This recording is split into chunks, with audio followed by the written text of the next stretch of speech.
It started with her saying, "It'll just be a chill night. Come on, Marin's throwing it. There'll be cocktails." She said it like a promise, like it was supposed to excite me, but I already felt the warning in the way her voice pitched up a half step on cocktails, as though that one word might bribe me into being social. Cambria always did that, put her hand on my chest, her eyes on my face, and tried to sweeten the idea of her plans until I felt like the bad guy for even hesitating. Her friend Marin had just moved into some downtown loft, no doubt the kind of place with exposed brick walls, a refrigerator stocked with overpriced organic juices, and at least one Instagram-worthy neon sign on the wall. Cambria said she had to support Marin's new phase. I wasn't sure what that phase was, but apparently it included showing off her liquor cabinet and her new set of influencers. That alone should have been enough to keep me home, but Cambria gave me the look. The one that says, "You owe me this," even though I couldn't quite remember why I did.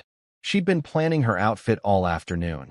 One of those silk dresses that looked like it was cut from the same fabric as a dream, velvet red, clinging to her in all the places that turned heads. I'd seen her try it on twice, adjusting the straps, spinning in front of the mirror with that sly grin that told me she already knew what it did to people. What it did to me. When she slipped on her heels and handed me my coat, I knew I'd lost the fight before it even started. We walked in, and I already knew I was in the wrong room. The music hit me first, a throbbing bass that made the floors vibrate like a second heartbeat. People were everywhere, the kind of people who thrived on small talk and big impressions. Shiny shoes, brighter smiles, voices pitched to carry above the music, but low enough to sound important. Cambria had this dress on like she was auditioning for something. Every move deliberate, every glance a calculated performance. And me? I was the accessory, the plus one who carried the keys, the wallet, the invisible sign on his chest that said, "Not the main event." She made a beeline for Marin, who was holding court near the kitchen island, surrounded by a group that practically sparkled with artificial charm. Marin was wearing a jumpsuit that looked like it cost more than my monthly rent, a cocktail glass in one hand, phone in the other. She gave me the once-over, like a quick scan to confirm I was still as unremarkable as last time. And then she turned her attention to Cambria with a shriek of excitement. Cambria lit up, her laughter high and breathy, like a warm-up for the performance she'd come to give. I stayed close to the charcuterie. That's how all tragedies start, right? With fancy meat and cheap wine. A chunk of brie on a paper plate, a sip of something too sweet from a plastic cup. I watched people swirl around me, introductions rolling off tongues like cheap pickup lines. There was a guy in a deep V-neck shirt who kept leaning in too close, his cologne a suffocating cloud that made my eyes sting. A girl with bleached hair and a ring through her nose was explaining to someone how she just landed a brand deal with a skincare company. "All I have to do is post one reel a day," she said, as though the weight of that responsibility might crush her. I wondered how long before the price tag on that skin made her question what was real and what was just a filter. I glanced at Cambria every now and then. She was at the center of everything, laughing, gesturing with her glass, her hand resting lightly on someone's arm, her eyes bright with the promise of whatever the night had to offer. She caught me watching her once, and she gave me that look, like I was an afterthought she'd almost forgotten. She turned away before I could read anything in her expression. I tried to tell myself it was fine. I'd known what kind of night this would be. But the music felt too loud, and the laughter felt too sharp, like knives thrown in every direction. I felt like the room was folding in on me, like every glance, every whisper, every shimmer of her dress was reminding me of what I'd always suspected. I didn't belong here. Not in this room. Not in her spotlight. Someone offered me a drink, some concoction in a stemmed glass with a piece of orange peel floating in it like a drowned promise. I sipped it and pretended it didn't taste like regret. The guy with the V-neck shirt leaned in again, asking me if I'd seen the rooftop yet. "It's killer, man. You gotta see the view." I shook my head, but he didn't notice. He was already talking to someone else, his grin wide enough to swallow the room. Cambria threw her head back and laughed at something Marin said. The sound of it echoed in my chest like an accusation. I felt it then, eh? The same way you feel the edge of a blade before it draws blood. The realization that no matter what I did, I would always be the one standing by the charcuterie, sipping cheap wine, watching her live a life that didn't include me. And that's when I knew. This wasn't my night. Maybe it never had been. But I stayed, because that's what you do when you're the accessory. You stay, and you smile, and you pretend the music isn't too loud, and the wine isn't too sweet, and the laughter isn't too sharp. You wait. Because that's how all tragedies start. With fancy meat and cheap wine. And I was still too polite to leave before the first act was over. We're about an hour in. She's had 4 drinks and 0 meals. I'm sipping the same beer I opened when we walked in, warm now, the foam a sad ring at the top. I can't even bring myself to finish it. My eyes trace the rim of the bottle, the condensation dried to a sticky ring on my palm. The music's gotten louder, as if the room itself is holding its breath for the next act, some grand reveal that'll blow the roof off this loft and leave us all in pieces. I watch Cambria from across the room, her eyes bright with the buzz of vodka and attention. She's talking to someone, some guy with too perfect hair and a laugh that doesn't quite reach his eyes. She's leaning in, her arm brushing his, the kind of lean that makes the other person feel like they're the only one who matters in the world. I know that lean. I know it because I've been on the receiving end. But tonight, it's not for me. Someone behind me starts a conversation about relationships, how it's the ultimate test of compatibility, how living together can make or break you. I try not to listen, but their voices cut through the music like blades. Words like partnership and communication tossed around like they're easy, like they're just furniture you can rearrange whenever you get bored. And then Cambria's voice slices through it all, high and clear, a champagne glass raised in her hand like she's making a toast. She doesn't even look at me when she says it. He's basically my maid with benefits. Good for scrubbing toilets and paying rent, but way too boring for anything else. A hush falls over the room, like the music itself has paused to hear her. Some people laugh, quick, nervous bursts that fade as soon as they start. Others just stare at me, eyes wide, like they're waiting to see if I'll crack. My face flushes, the heat crawling up my neck, and for a second I can't feel my hands. I'm frozen, the beer bottle in my grip like a useless weapon. The worst part isn't the laughter. It's the silence that follows. The way no one rushes to my defense. The way every pair of eyes, some sympathetic, some cruel, lands on me like I'm a specimen on display. I stand to leave. My legs feel like they're moving through molasses, every step an effort. Cambria's hand darts out and grabs my wrist, her nails digging into my skin just enough to keep me from moving. Sit down, she commands, her voice bright with that same brittle laughter. She turns to the room like I'm the punchline she's been saving for the perfect moment. Look, guys. He doesn't even have the guts to walk away. Pathetic, isn't he? The laughter is louder this time, real, sharp, and cutting. Even the guy with the too perfect hair is laughing, though his eyes dart to me with something like pity or maybe embarrassment that he's been caught in the crossfire. I stand there, my wrist still in Cambria's grip, my heart a dull, steady drumbeat that seems to echo in my ears. I could pull away. I could leave. But something keeps me rooted to the spot. Maybe it's pride. Maybe it's shock. Maybe it's the cold realization that this is who she is. And maybe this is who I am, too. The guy who stays, the guy who takes it, the guy who waits for anything to change. She lets go of my wrist, but the imprint of her nails stays with me. She waves my wallet in the air like a trophy, a grin splitting her face. He's good for paying rent, too. Can't forget that, she says, her voice dripping with a sweetness that's all venom. The room laughs again, some in shock, some in delight, all of them complicit in this cheap sideshow. I smile, not because I find it funny, but because it's the only shield I have left. I smile because it's easier than rage, easier than tears, easier than admitting how deep the wound goes. I sit back down, my beer bottle untouched, my hands trembling just enough that I have to tuck them between my knees. The music swells again, a pop beat that sounds like a parody of happiness. Cambria turns her attention back to her new friend, the conversation flowing as if I'd never existed, as if the last 5 minutes were just a blip in her performance. I watch her laugh, the way her hair catches the light, the way her hand rests lightly on her glass, and I wonder how many times I've let her do this to me. How many times I've let her make me small so she could feel big. I wait, but not for her, for my moment. Because even now, in the middle of this humiliation, in the middle of this cheap, vodka-soaked spotlight she's thrown me into, I know there's a reckoning coming. I can feel it in my bones. I can feel it in the way the laughter fades and the music takes over, in the way my phone buzzes in my pocket like a promise. I don't look at it. I don't need to, because I know what's coming. I watch her. I watch her perform, her face a mask of charm and easy laughter, her eyes flicking from one person to the next like a spotlight looking for the next target. And I wonder if she even knows what she's done, if she even cares. Maybe she does. Maybe this is her way of telling me exactly where I stand. But I'm done standing. I'm done being the background. I take a slow breath, my mind cataloging every moment, every word, every laugh that felt like a slap. I file them away, like receipts I'll present later, proof of the debt she's run up in my heart. Because I know now, this is the last time she'll get to make me feel like this. The last time she'll get to hold my wrist and keep me from walking away. I wait for the music to shift, for the room to breathe, for the laughter to die down enough that I can hear my own thoughts again.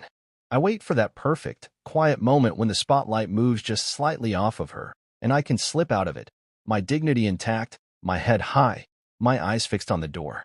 Because that moment is coming, and when it does, I'll be ready. For now, I let her have her victory lap. I let her bask in the cheap laughter and the warm glow of people who don't know any better. I let her think she's won. Because even in this room, even in this moment, I know something she doesn't. I know that the reckoning always comes, and it comes for everyone. Even her. Especially her. And when it does, I'll be the one holding the receipts. Back home, she crashes face down on the couch without removing her makeup, her heels abandoned in the hallway like broken promises, her purse still half-zipped with a trail of receipts spilling onto the floor. The smell of her perfume lingers in the air, sweet, sharp, a ghost of her presence that clings to the cushions and my shirt collar. I stand in the doorway and watch her breathe, each exhale shallow and careless, as though the world owes her rest after the show she put on tonight. I don't say a word. I don't wake her. I just take in the wreckage she's left behind, a lipstick-smudged glass on the coffee table, a pair of earrings tangled in a napkin, a half-finished drink congealed into something that looks like disappointment. The music still rings in my ears, that pop beat with its hollow promises, and I can almost hear the laughter echoing off the walls, her laughter, cutting and bright, the kind that can make or break a room. It broke me tonight. I moved through the house like a ghost. I pick up her shoes, one by one, placing them neatly by the door. I gather the receipts, liquor store, salon, new dress she charged to my card without asking, and stack them in a pile on the counter. Her perfume bottle is shattered in the bathroom sink, glass scattered like ice on the white porcelain. I scoop it up with a towel, careful not to cut myself, and toss it in the trash. The smell lingers, but it feels like the final note in a song that's played too long. I sit at the kitchen table, the weight of the night pressing on my shoulders. My phone screen glows with missed notifications, a few from friends, most from work. I swipe them away, one by one, as if clearing them might clear my head too. I open my notes app, the one I started months ago when I first felt the crack in our foundation. I scroll to the top, to the first line I wrote after that night she came home at 3 a.m. smelling like another man's cologne and told me I was overreacting. Rent, utilities, groceries, furniture. Line by line, I start listing everything I've paid for. I tap each line into the screen with slow precision, the act of typing it out feeling like proof, like evidence that I exist and that I've done my part. I pull up emails with receipts attached, payments I made on her behalf when she said she'd forgotten, or was just too busy, or it's your job, right? I scroll through months of bank statements, highlighting each transfer, each auto draft, each time I covered for her so she could buy a new dress or a new lipstick or a new lie. Every receipt, every transfer, every debt she forgot and I silently covered. It's all there in black and white, each digit a tiny reminder that I've carried this weight alone. I add it all up, the total staring back at me like a judge's verdict. It's a number that should shame her, but I know it won't. The only one who feels the shame is me. Outside, the sky starts to lighten, a thin gray line on the horizon that promises a new day. But inside, the house feels heavy, like it's been holding its breath for too long. I walk back to the living room. She's still on the couch, her hair splayed across the pillow like a crown, her mouth half open, a small snore escaping her lips. I wonder what she's dreaming of. A new party? A new friend? A new version of me that'll let her keep winning? I don't wake her. I don't tell her I'm leaving. I just stand there and take her in, memorizing the lines of her face, the curve of her jaw, the way her lipstick is smudged across her cheek like a battle scar. I think about the way she held my wrist tonight, the way her nails dug into my skin, the way she smiled like she was the hero of her own story and I was just the footnote. I'm done being her footnote. I take a shower, the water scalding my skin until I'm red and raw, like I'm trying to scrub her off me. I dress in the clothes that make me feel most like myself, jeans, a soft cotton t-shirt, The old leather jacket that's seen better days but still fits like a second skin. I sit at the kitchen table one last time, staring at the numbers in my notes app, the sum of all the ways I've given more than I've gotten. By sunrise, I've mapped the full weight of what I carry, and I'm done carrying it. I walk back to the living room and watch her sleep, the rise and fall of her chest, the way her hand twitches like she's reaching for something she'll never find. I want to tell her everything. I want to scream that I'm done, that I'm leaving, that she'll have to find someone else to be her maid with benefits. But the words catch in my throat, thick and heavy, and I realize she wouldn't hear them anyway. She'd just roll over and go back to sleep, the world revolving around her as always. So I write it instead. A note on the kitchen counter, next to her phone where I know she'll see it first thing. I'm done, it says, scrawled in my own messy handwriting. I've carried enough. Find someone else to scrub your toilets. I sign it with my name, a final signature on the life I'm leaving behind. I grab my bag, the one I packed earlier, just the essentials. Clothes, my tools, my laptop. The couch she never helped lift. The bed she never made. My sense of self, bruised but still mine. I take one last look at the house, the photos on the wall, the throw pillows she bought, the candle she insisted on lighting every night like it made the place more than it was. And I realize it's just a stage, just a set she built to feel important. I walk out without looking back, the door clicking shut behind me with a finality that feels like freedom. The sun is rising now, the sky painted in strokes of pink and orange, the world waking up to a day that belongs to me and me alone. I breathe it in, the crisp air filling my lungs, and I feel lighter than I have in years. No more charades. No more laughter at my expense. No more being the maid with benefits. I'm done. And as I walk away from the life I built for her, I build a new one for me, one step at a time, one breath at a time. Because sometimes the quietest exit is the loudest victory of all. She wakes up late, the afternoon light cutting across her face in stripes that make her look more fragile than she'd ever admit. Her hair's a mess, makeup smudged and dark crescents under her eyes, mascara dried like old bruises. She blinks a few times, confusion flickering in her expression like a dying bulb. Ugh, my head, she groans, rubbing her temples as if she's the only one who had a long night. She looks around, noticing the cleared floor, the shoes stacked neatly, the glass shards no longer on the sink, and I can see the question forming in her mind, who cleaned this? But she doesn't ask, doesn't thank me, doesn't even nod in acknowledgement. She just stands, wobbly on those bare feet, and makes her way to the kitchen like nothing happened. Like last night was just another party, another performance, and I'm just the prop she forgot to put away. I'm already in the kitchen when she stumbles in, her voice raspy as she asks, "Did you make coffee?" The audacity of it nearly chokes me, but I keep my face calm, steady. I slide a mug across the counter, black coffee, no sugar, just how she likes it, though I wonder if she even remembers that I know these details. She takes the mug without meeting my eyes and takes a sip, her face contorting at the bitterness. God, it's so strong, she mutters, and I almost laugh.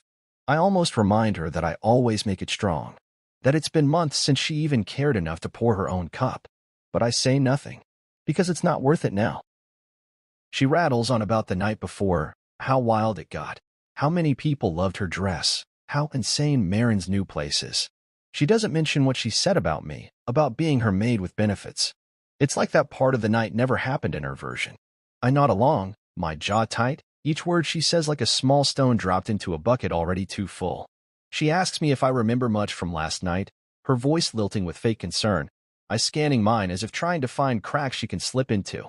Did you have fun? She asks, like she's checking off a box. I nod again, because at this point the truth would be a waste of breath. That afternoon, while she's in the shower washing off the night before, I start moving things. Quietly, methodically. Like a man performing a task he's rehearsed 1,000 times in his head. I text my friend Luca to borrow his truck, telling him I need to move some furniture, that I need his help but not his questions. He replies instantly, no judgment, no curiosity, just a simple, yeah, man. Whatever you need. And that's the kind of friend you hold on to when the rest of your life starts to fall apart. I open the closet and pull my clothes from the hangers, folding them neatly into my duffel bag. The shirts I bought on clearance, the jeans she said were too plain, the jacket she always hated because it made me look like a mechanic. I pack it all. Then my tools, the ones I used to fix everything that broke in this place, including the sink she never learned to unclog, the shelf that collapsed under the weight of her too many purses, The doorknob she slammed so hard it cracked the frame. Those tools have always felt like mine, a reminder that I built things, that I fixed things, even when I couldn't fix us. I packed the laptop she borrowed too often for her side hustles that never paid for anything. I unplugged the router, the one I set up because she never figured out how to get it working on her own. I roll up the cords and put them in the bag. The couch, I paid for that. Every last installment. She insisted on getting the fancy one with the chaise lounge because it would impress people, but I'm the one who carried it up the stairs, one step at a time, sweat dripping into my eyes while she took calls from her mother and bragged about how we're moving up in the world. I moved to the bedroom. I take the bed, mine, even if she claimed it in arguments, even if she sprawled across it like she owned every inch. I remember the night we got it, how we laid on the plastic-wrapped mattress and laughed about starting fresh. I remember thinking that maybe this was the beginning of something real, something solid. But I was wrong. She was always more interested in appearances than in the foundation underneath. While I'm packing, she's still in the shower, singing a pop song with that half-hearted enthusiasm that sounds like someone else's voice. I pause for a moment, listening to her, trying to remember if there was ever a time when I wanted to hear her sing. I can't find it. She doesn't notice when I carry the first load to the truck, or the second. She's too busy posting party photos with filtered captions like, "What a night, nail polish sparkles." The audacity stings, but also makes me laugh. Even now, even after humiliating me in front of strangers, she's thinking about likes and comments. Maybe that's all she ever thought about. I leave a note on the table, no long explanation, no teary goodbye. Just the truth, written in my own hand. Your move. Don't forget the toilets. It's the only thing she'll understand. The tasks I did that she never noticed, the sacrifices I made that she turned into punchlines. I stand at the door for a minute, keys in my hand, staring at the walls we painted together, the same walls she once told me made this place feel like home. But it's not my home anymore. Maybe it never was. I take a deep breath, letting the weight of it all settle in my chest. I think about the nights I spent cleaning up after her, the mornings I spent fixing her mistakes, the afternoons I spent wondering what I'd done wrong. And then I think about tomorrow, the possibility of living without her, of not being the maid with benefits, of not having to explain why I stayed so long. She emerges from the shower, towel wrapped around her like a shield, eyes wide when she sees the empty spaces where my things used to be. "What the hell are you doing?" she asks, voice sharp, panic creeping in around the edges. I meet her eyes for the first time all day, and I see it, fear, confusion, a flicker of the realization that maybe this time I'm not coming back. "Moving on," I say, my voice steady, stronger than I feel. "I'm done playing your maid." She opens her mouth to protest, to explain, to argue, but I don't give her the chance. I walk out the door, the handle cool in my hand, the weight of it familiar and yet suddenly light. Outside, Luke is waiting by the truck, his arms crossed, his eyes scanning me like he's making sure I'm okay. I nod, and he doesn't ask questions. We load the last box, and as the truck rumbles to life, I glance at the building one final time. She's standing in the doorway, towel clutched to her chest, her mouth open, but the words don't come. I don't wait for them. I don't need them. I've heard enough. The sun's setting now, the sky streaked with pink and gold, the world shifting into a softer light. I let the truck take me forward, every mile putting distance between me and the life I'm leaving behind. And for the first time in too long, I feel like I'm moving towards something that's mine. Something real. Something that doesn't require me to scrub toilets just to earn my place. Next morning, my phone is lit up like a Christmas tree. 20 missed calls. Cambria's parents. Her sister. Her friend Raina. I stare at the screen, watching the names repeat in a relentless loop of concern, guilt, and half-baked apologies. Each one is a reminder that the network around her is pulling tight, trying to rope me back in. I don't answer. I don't even flinch when it buzzes again. Instead, I let it vibrate across the table, a silent testament to everything I've given that they never noticed. The first voicemail is from her mother, her voice thick with worry, like the syrup she pours on everything, never once acknowledging the real weight of it all. "Please talk to her," she pleads, as if I'm the one who threw the first stone. I can see her sitting in that over-decorated living room, the same one where I once fixed her leaky faucet without so much as a thank you, imagining herself as the peacekeeper while she nurses her afternoon gin. I swipe it away. The second is from her sister, that same high-pitched whine she used when she wanted me to buy her concert tickets. She's crying. She didn't mean it. She's been a mess since you left. I imagine her sitting on Cambria's bed, painting her nails, talking like it's some reality show she's narrating, not my life. She was always good at playing both sides. Loyal sister when it suited her, quiet judge when it didn't. Another swipe. Then there's Raina, Cambria's friend since college, the one who always thought I was a safe bet because I didn't flirt with her or make her uncomfortable. She's the only one whose voice is quiet, even apologetic. Hey, look, I don't know what happened, but she's really torn up about it. She keeps saying she didn't mean what she said. I can almost see her, that small frown she wears when she's trying to piece together a puzzle she doesn't really want to understand. But even her voice is a betrayal, because she was there. She was in that room. She heard Cambria's toast. She laughed too. Maybe not the loudest, but she laughed. I scroll through it all in silence. My thumb hovers over each message, the names all blending into one. The collective voice of the people who let her make me small, who never once told her to stop, who thought it was funny until it wasn't. My stomach tightens. I think about every time I bit my tongue to keep the peace, every time I smiled when I wanted to walk out. I think about how easily they all turned their heads when she held my wallet in the air like a trophy. I think about how not one of them said, "That's enough." Then I block them. All of them. My thumb moves with a finality that feels like an exhale, each block a tiny rebellion. Cambria's mother. Her sister. Raina.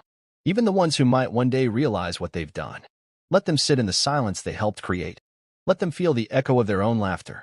A text from Cambria pops up just as I finish. Please come back. I didn't mean it. I was drunk. I'm sorry. The words are like dust, a dry apology that scatters in the wind the moment I try to hold it. I can picture her typing it, her hands trembling a little, maybe. Or maybe she's in the same dress from the party, smudged mascara still staining her cheeks. I wonder if she's crying, if the tears are real this time, or if they're just another performance. My chest tightens, a small ache that surprises me. Because part of me still remembers the night she'd curl up next to me on the couch, her head on my shoulder, whispering that I made her feel safe. I remember the mornings she'd steal my coffee mug and the way her eyes would light up when I brought her breakfast in bed. I remember the way we'd talk about our dreams, hers bigger than mine, and how I'd let mine shrink to make room for hers. I remember all of it. But then I remember last night. The laughter. The eyes on me. The sound of her voice cutting me down. I remember the way she clutched my wrist, nails digging into my skin, her grin bright and sharp. I remember how no one stopped her, how no one cared. And I know now that whatever softness I remember isn't enough to hold me here anymore. I don't text her back. I don't need to. The silence between us is louder than any words I could type. I put the phone on airplane mode, a small mercy for myself, a moment of peace. I sit in the quiet, the only sound the soft hum of the fridge and the echo of my own breathing. I think about all the times I filled in the gaps of her life, paid the bills, fixed the broken things, caught the pieces she dropped without even realizing she'd let them fall. I think about how every time I did, she just made the gap bigger. Outside, the sky is bright and sharp, the kind of morning that feels like a dare. I stand up and stretch, the weight of my decisions settling into my bones. I'm alone now, truly alone, but there's a freedom in that too. A chance to be more than a maid with benefits. A chance to be myself. Let them call. Let them beg. Let them remember the laughter that started it all. I'm not picking up. I'm not looking back. Because I've done enough talking for one lifetime. And this silence? It's mine. I'm halfway through a breakfast that tastes like cardboard when Marin's name pops up on my screen. I stare at it for a second, thumb hovering over the answer button like it's a loaded trigger. She's the last person I expect to reach out, but curiosity wins. I slide my thumb across the screen and bring the phone to my ear. Her voice is hesitant, an awkward tension that she's never worn before. Hey, she says, as though she's asking permission to speak. Didn't know she'd go that far. You good? I close my eyes, letting her words sink in like a slow drip of sour wine. Didn't know she'd go that far? Like I'm supposed to believe she didn't see the edges of Cambria's performance, that she didn't catch the glint in her eye when she held my wallet like a prize? I want to laugh at the audacity, but it comes out a dry cough instead. Yeah, I say finally, my voice steady. I'm good. A pause. The silence between us is thick enough to chew. Okay, she breathes, then hangs up. No apology. No explanation. Just a threadbare attempt at pretending she didn't stand in that room and watch me get cut to pieces. I stare at the phone for a long second before setting it down. Then another message pops up, this time from her dad. His name hits me like a fist to the gut. The man who always called me solid, who once told me I was good for Cambria in that offhand, patronizing way that made me feel like the help. Cambria says you left her with everything. How could you? That's it. No hello. No how are you. Just a pointed accusation like I'm the one who abandoned my post. Like I didn't scrub every toilet and pay every rent check while Cambria lived like a queen. I stare at the message, a slow burn rising in my chest.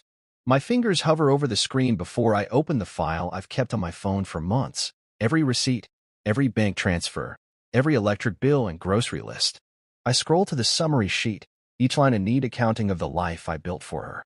I send it all. The spreadsheet. The cold, hard math that doesn't lie. Rent paid. Utilities covered. Groceries bought. Furniture delivered. Her share always next week, or later, or can you handle it this time? I hit send. No explanation. No defense. Let the numbers speak for me. I wait for a reply that never comes. Just a phone call I don't pick up. The phone screen flashes once, twice, then goes dark. I leave it there, a silent witness to his cowardice. An hour later, Cambria texts. The words are small, fragile things that reek of desperation. Come back. Let's talk. Like the rents do, and she finally realizes I was the one paying it all along. I imagine her in that apartment, the one I carried on my back for months, her fancy candles flickering like cheap promises, the wine glasses I bought because she said they made her feel sophisticated. I see her holding the phone in both hands, thumbs trembling, the smudged mascara from last night still dark on her cheeks. Let's talk. As if talking was ever our solution. I remember every conversation that ended with me apologizing, every fight that started with her eyes rolling, every plea I made that ended with her shrugging. I remember her telling me I was too serious, too boring, too safe. I remember her raising that glass and calling me her maid with benefits, the laughter echoing through my bones. I'm done talking. I stare at the text until the letters blur. I scroll back through her photos, every filtered grin, every party pose, every cocktail in her hand like a badge of honor. I see the same people who laughed with her, who watched me fade into the background like I was born to do it. I think about how easily they all shifted back to their lives, how quickly they forgot the look on my face. I open my banking app and start canceling every subscription tied to my account. The streaming services she needed for her mental health, the meal kits that showed up every Thursday because it's easier that way, the gym membership she never used but liked to brag about. Each one a tiny chain I'd let her fasten around my neck. I cancel them all. One click at a time. One link at a time. I cancel the credit card I let her use for emergencies, the one that saw more of her shopping sprees than any actual crisis. I see the last charge, a new set of throw pillows, probably the one she's clutching now in that empty apartment, and I almost laugh. But it's not funny. It's just the final nail in the coffin of what we were. A new text arrives. Can we at least talk about the rent? I can't cover it all right now. The honesty in that one line, so raw, so transparent, almost makes me soften. Almost. I imagine her in the middle of that apartment, the unpaid bills stacked like accusations on the counter. She's finally seeing the cracks, the ones I'd been patching up for years. She's finally realizing she doesn't know how to hold this life together on her own.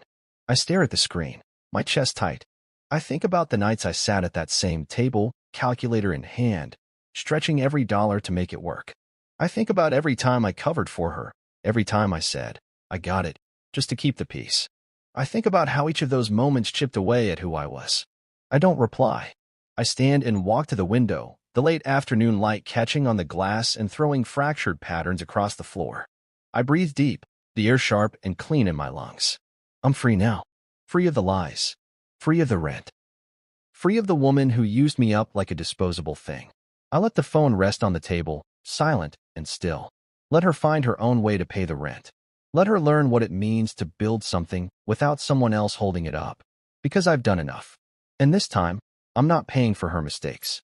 We had this shared friend group chat. Marin, Levi, Jonah, two others whose names had started to fade into the noise after too many parties and too many nights where I'd stood at the edge of conversations, nodding and smiling while they talked about places I'd never been, jobs I'd never wanted. It started as a lifeline, a way to stay connected after college, but somewhere along the line it had turned into a stage for Cambria to perform. I'd stayed in it mostly out of politeness, replying with half-hearted emojis and LOLs that made me feel like I was playing someone else's part. After I left, The chat lit up like a circus tent. Marin posting selfies from new restaurants. Levi sharing videos of his dog wearing sunglasses. Cambria, of course, posting memes like nothing had happened, like she hadn't torched me in front of the same people now double-tapping her photos. Every time her name lit up my screen, my stomach turned. I'd read her messages, the ones that started with, "Hey guys, guess what?" and ended with exclamation points and heart emojis. I wondered if she had any idea what she'd done. Maybe she did. Maybe she didn't care. It was a Tuesday night when I decided enough was enough. I was scrolling through my phone, one eye on the muted TV, the other on that chat. She just posted a photo of her at some rooftop bar, her arms around two of the people who'd laughed the hardest when she called me her maid with benefits. Her caption was something like, "Living my best life." I could almost hear her voice, that high-pitched sweetness that always felt 1 decibel away from cruelty. Something inside me shifted then. Something that felt like a spine growing in a place I'd let her hollow out for years. I scrolled back to that night, to the video I'd saved, the one someone had filmed of her raising that glass. Her smile too bright, her voice too loud. He's basically my maid with benefits. The laughter. My face. Her grin. All of it caught on shaky camera, the proof of what she'd done. I opened the group chat and started typing. My thumbs didn't tremble. My heart didn't race. I felt calm, deliberate, like a surgeon with a scalpel. Made with benefits, but too boring for anything else. I attached the video, hit send, and sat back. The typing dots started immediately, 3 dots, then gone, then back again. Like they didn't know what to say, like they were all seeing themselves for the first time in a mirror they couldn't look away from. Silence stretched on longer than I'd ever seen in that chat. Even Levi, the king of too many gifts, didn't send anything. Finally, Jonah messaged, "Dude, you good?" I stared at his message, the way the words sat there like an apology that wasn't. The same Jonah who'd clapped me on the back that night and whispered, "She's just kidding, man." The same Jonah who'd laughed when she waved my wallet in the air. I wondered if he was worried about me or worried about himself. I didn't answer. Instead, I watched the chat fill with typing dots that never became words. A digital dance of people trying to figure out which side they were on. I pictured Cambria in her apartment, the phone in her hand, her smile faltering as she realized I'd taken the laughter and thrown it back at her. I imagined her panic, her fingers scrolling, deleting, rewriting, trying to salvage a version of herself that didn't look like the villain in her own story. But I wasn't her maid anymore. I wasn't going to clean up her mess. The chat stayed silent after that, like a party that ended too soon. Everyone left standing around with empty glasses and nowhere to go. I felt a strange sense of peace watching them flounder, their carefully curated banter cracking under the weight of the truth. For once, I wasn't the one being humiliated. For once, they were forced to see her without the spotlight she'd always demanded. I left the group. 1 click. Gone. The moment felt lighter than I expected, like dropping a stone I didn't realize I'd been carrying. I thought about all the times I'd replied to her selfies with a thumbs up, all the times I'd watched them trade stories about me like I was an inconvenience she'd brought along. I'd been the one who stayed quiet, who played nice, who kept the peace. But not anymore. I put my phone down and stared out the window, the city lights bleeding into the night sky.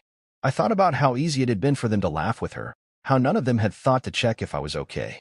I thought about how I'd let myself become a background character in my own life, always waiting for someone else to give me permission to exist.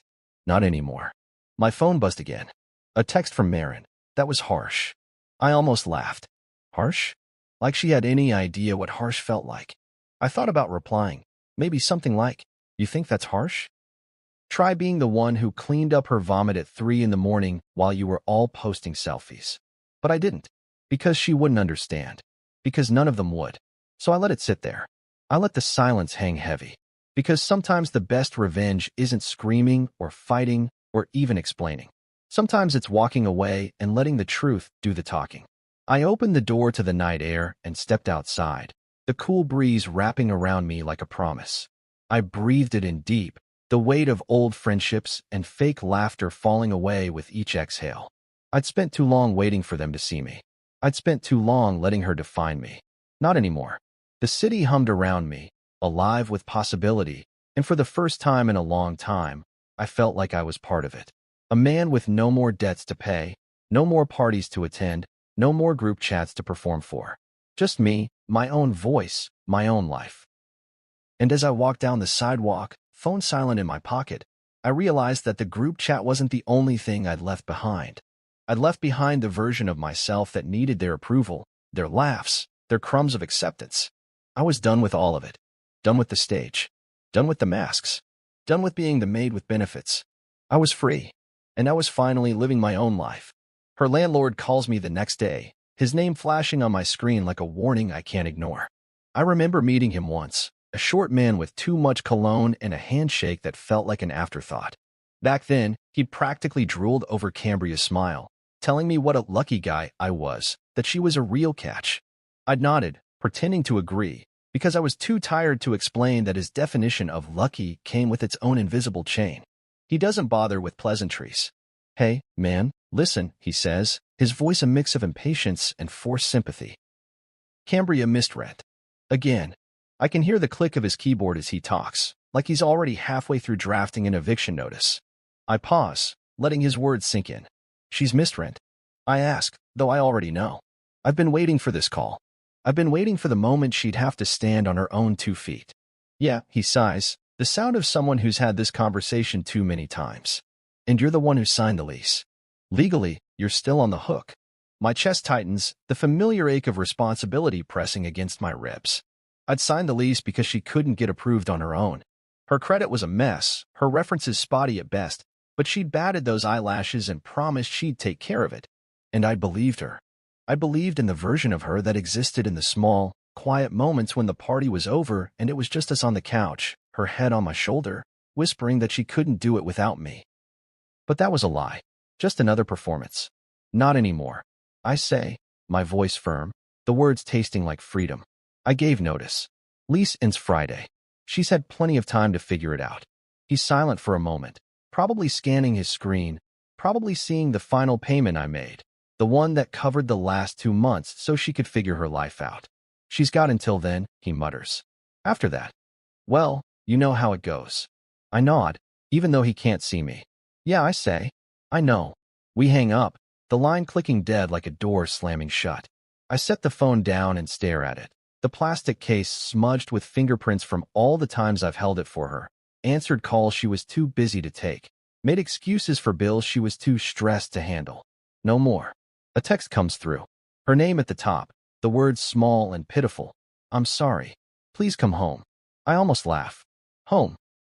The place where she mocked me in front of our friends, the place where my name became a punchline, the place where she left dirty dishes on the counter like they were someone else's problem. I can't remember the last time it felt like home. Maybe it never did. I scroll back through her messages, the way she shifted from anger to pleading to guilt in a matter of days. Like a chameleon, adapting to whatever she thinks will work. "I'm sorry. Please come home." The words drip with desperation, and for a second I imagine her in that apartment. Candles burning low, wine glasses stained with old lipstick, the plants I watered now drooping in the corner. I imagine her pacing the floor, phone in hand, her reflection staring back at her from every glossy surface she'd insisted on decorating with. But I don't answer. I delete the message. Then I open my banking app one last time, just to make sure every subscription is canceled, every autopay stopped. The gym membership she never used but insisted on keeping for appearances, the streaming service she claimed helped her unwind, the monthly delivery of organic face masks that arrived like clockwork but always ended up unopened. Each one a tiny hook she lodged in me, each one a small claim on my time and money. I click them off, one by one, feeling the tension in my chest ease with every confirmation screen. Then I get up and pour myself a cup of coffee, the bitter smell filling the room like a victory lap. I lean against the counter, watching the city come alive outside the window, the sounds of traffic and early morning chatter drifting up from the street. I wonder if she's even awake yet. An hour later, the phone rings again. It's Marin this time, her name glowing like an accusation. I let it go to voicemail. Then it's Levi. Then Jonah. One by one, they light up the screen like fireworks I never wanted. I watched them come and go, each call a reminder that they were never really my friends, just part of the audience for her show. I sip my coffee and let it all fade. That afternoon, another text arrives. Cambria again. This time, a selfie. Her eyes red, mascara smudged, her lips pulled into a trembling pout. She's clutching a wine glass like a lifeline. "I'm sorry. Please come home." I miss you. I can practically hear her voice in my head, the same one she used when she wanted something soft and sweet, dipped in honey and manipulation. I remember how it used to work on me, how I'd drop everything to make sure she was okay, how I'd clean up the messes she made because I thought that's what love was. But now it just feels like noise. I set the phone down and walk to the window, the light shifting through the blinds like fractured gold. The world feels bigger without her in it, like there's room to breathe. I think about the things I've left behind. Her laughter, her expectations, her carefully curated chaos, and realize that every step away from her feels like a step toward myself. I hear a knock at the door, a soft, hesitant sound that feels out of place in the stillness. I freeze, my hand on the counter, breath caught in my throat. Another knock, louder this time. I cross the room and peer through the peephole. It's her. She's standing there in a hoodie, the one she used to wear on Sunday mornings when she pretended to love the quiet. Her hair's pulled back, her eyes wide, her lips trembling. She's holding a grocery bag like an offering, filled with cheap wine and probably the same snacks she always forgot to pay for. I can almost smell the desperation on her. I don't open the door. Instead, I watch her through the glass, her face shifting from hope to confusion to something like resignation. She waits, rocking on her heels, glancing at her phone like it might save her. But it doesn't. Not this time. I text Luca. She showed up. He replies immediately. Want me to drive over? I stare at the screen for a moment, weighing the question. A small part of me wants him to come, to stand beside me as a witness to the end of this. But I know I don't need him. Not this time. I type back. No. I've got this. She waits a little longer, her shoulders slumping, the bag slipping lower in her hand. She looks at the door one last time, her lips parting like she wants to say something. But the door stays shut. I stay silent. And finally, she turns and walks away, her steps slow, like each one costs her something she can't afford. She doesn't cry. She doesn't scream. She just leaves. And I let her. Because this time, I'm done playing the part she wrote for me. This time, I'm the one holding the pen. Friday comes. The last day of the lease, the day I'd circled on the calendar with a quiet satisfaction that felt like the first breath of freedom in months. It's the day everything officially ends. I wake up early, the apartment still wrapped in that fragile morning light, and I feel the weight of it all sink in, the months I spent patching things together, the nights I laid awake wondering how I'd gotten here. But today, the apartment is empty. My things are gone, my name scrubbed from the mailbox, my voice no longer echoing off these walls. It's not my home anymore. It never really was. I get up, stretch, and let the air fill my lungs. It tastes like relief. I make myself a coffee, black, bitter, honest, and sip it slowly while I watch the city come alive outside my window. The street below is busy already, people moving like they always do, their lives humming along with or without me. I remind myself that's okay. The world keeps turning even when yours comes to a stop. My phone buzzes once, then twice. A message from Luca. You good? I type back. Yeah, she's got until tonight. After that, it's not my problem. He doesn't respond, and that's fine. He knows me well enough to understand that sometimes silence is a gift. The hours pass in a blur. I keep myself busy, laundry, sorting through boxes I still need to unpack in my new place, opening envelopes that have been waiting on my kitchen table. Every now and then, my mind drifts to her, to the way she looked that last night at the party, to the way she smiled when she called me her maid with benefits, to the way she waved my wallet in the air like it was hers to flaunt. I wonder if she's thought about that moment, if she's played it back in her head the way I have. Probably not. She's never been one for regrets. Afternoon drifts into evening, and the sun hangs low in the sky, painting the buildings in warm gold that feels almost like forgiveness. I'm sitting on the couch, my couch, the one I carried out of that place piece by piece, when the knock comes. It's soft at first, a hesitant tap that might have been a mistake. I pause, coffee cup halfway to my lips, and wait. Another knock, louder this time, more insistent. I set the cup down, my pulse picking up like an old friend I'd hoped never to see again. I stand and walk to the door, pausing to glance through the peephole. It's her. She's wearing that hoodie again, the one that used to hang loose on her shoulders, the one that made her look smaller than she really was. Her hair's pulled back in a messy ponytail, eyes rimmed red, mascara smudged from tears or the lack of them.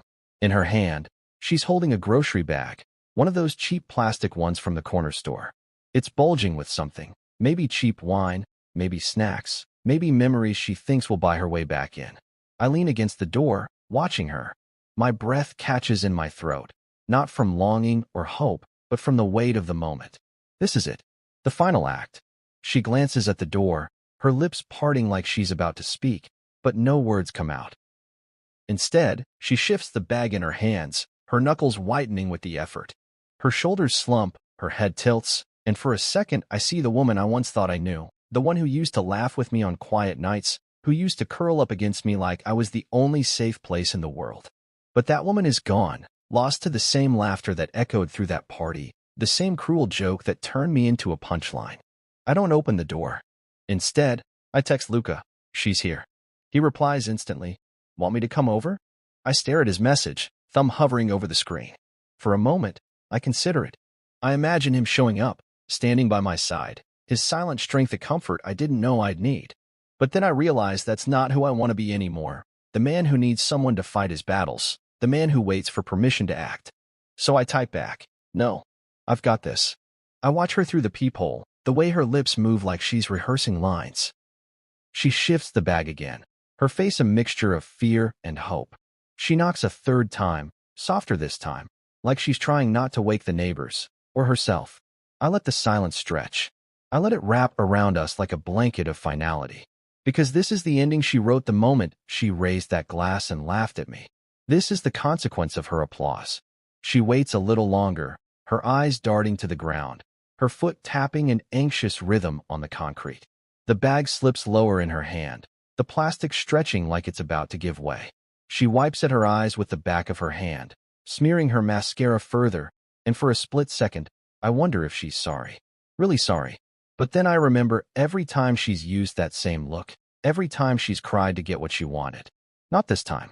I stand still, my heart steady, my hands calm.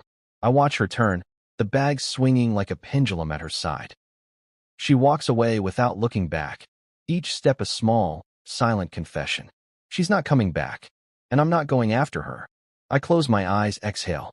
The sound of her footsteps fades, replaced by the hum of the city. Car engines, a dog barking in the distance, a baby crying in a nearby apartment. Life moving on. I pick up my coffee cup, still warm, and take a sip. It's bitter and perfect, a reminder that I'm here, I'm whole, and I'm free. The knock at the door wasn't the start of anything. It was the end. And in that ending, I find the beginning of me. I get one last letter in the mail. Handwritten. From Cambria. I hold it in my hands, the paper trembling with a weight it doesn't deserve. Her handwriting, neat but rushed, fills the page like she's afraid to leave space for silence. I stare at it for a moment, letting the anger and pity swirl around in my chest. I can almost see her at her kitchen table, wine glass half empty, the same candle burning that she always insisted made the apartment feel like home. I imagine her writing this, the tears smudging the ink, the desperation in every loop of her letters. She starts with, I'm sorry. Like that's supposed to mean something now. She says she's lost. Says I made her feel safe, and she mistook that for boring. As if that's an apology. As if every time she made me small was just an accident. She writes about the parties, the laughter, the group chat, how she never meant for it to go that far. She writes that she misses me, that she's working on herself, that she wants one more chance. I sit there at my kitchen table, the sun streaming in through the window, my coffee in my hand. The smell of it grounds me, reminds me that this place, my place, doesn't smell like her perfume or the cheap candles she bought in bulk. It smells like me, like the clean, sharp air of a life I built by my own hands. I flip the letter over and read it again, but every word feels like a trick, a carefully constructed web meant to pull me back into the life I fought so hard to leave. I see the way she signs it. Love, Cambria, and it hits me like a stone. She doesn't even know what love is. If she did, she wouldn't have laughed when she humiliated me. If she did, she wouldn't have made me the maid with benefits, the background character in my own story. A part of me wants to reply, to write a letter that explains everything. How I paid every bill, cleaned every mess, carried every burden she refused to lift. How I held my tongue at every party and watched her shine while I faded. How I smiled when she needed me to, even when my own heart was breaking. But then I realized that's what she wants. Another chance to explain herself, Another chance to make me the villain in a story she's already rewritten too many times. So I don't reply. I don't even finish reading the letter. I set it down next to the shredder. I stand there for a second, my hand hovering over the button, my thumb trembling with the memory of every time she called me boring, every time she rolled her eyes and dismissed me. Then I press it.